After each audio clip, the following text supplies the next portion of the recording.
wasaaradda gaashaandhigga xukuumadda federaalk Soomaaliya ayaa faahfaahin dheeraad ah ka bixisay khasaaraha ka dhashay dagaalo labadii maalin ee la soo dhaafay ku dhex maray magaalada Kudhac ciidanka xoogga dalka Soomaaliyeed gaar ahaan kumaandooska Danab iyo kuwa Jubbaland oo dhinac ah iyo kooxda Al-Shabaab. War-saxaafadeed ka soo baxay wasaaradda gaashaandhigga Soomaaliya ayaa lagu sheegay in si rasmi ah loo soo afjaray weerar ay Al-Shabaab ku qaadeen shalay gelinkii hore magaalada Kudhac ee gobolka Jubbada Hoose.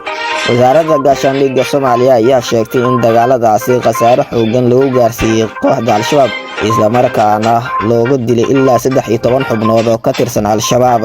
ciidanka xoogga dalka Soomaaliyeed gaar ahaan kumaandooska Danab oo ay garab taagan yihiin ciidamada amniga Jubbaland isla markaana kaashanaya saaxiibada caalamka ayaa soo gabagabeeyay howlgal amni oo socday in ka badan 24 saacadood kaas oo lagu fashiliyay laguna soo afjaray weerar ay maleeshiyaadka khawaarijta Al-Shabaab ku soo qaadeen magaalada Kudhac ee gobolka Jubbada Hoose ayaa lagu yiri war-saxaafadeedka. waxaa la siraaciyay howlgalka wadajirka ah ayaa cadowga lagu gaarsiiyay jab culus iyo khasaare ballaaran iyadoo la dilay in ka badan 130 dhagar qabe laguna dhaawacay tiro kale oo intaas ka badan kadib dagaal toos ah oo ay ciidamadu si geesinimo leh uga hortageen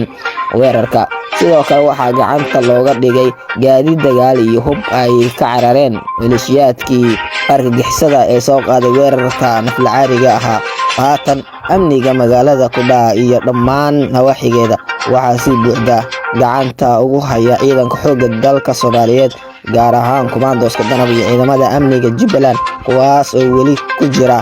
feejignaan buuxda iyo sugid amni si looga hortago khatar kasta oo hadhay ayaa lagu yiri war-saxaafadeedka.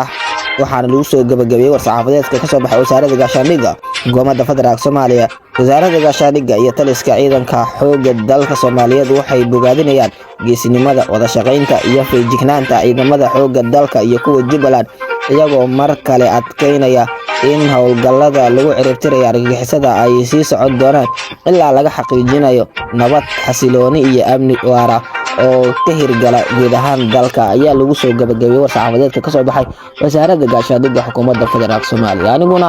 waxaan ahay Mahad Aadan Xuseen.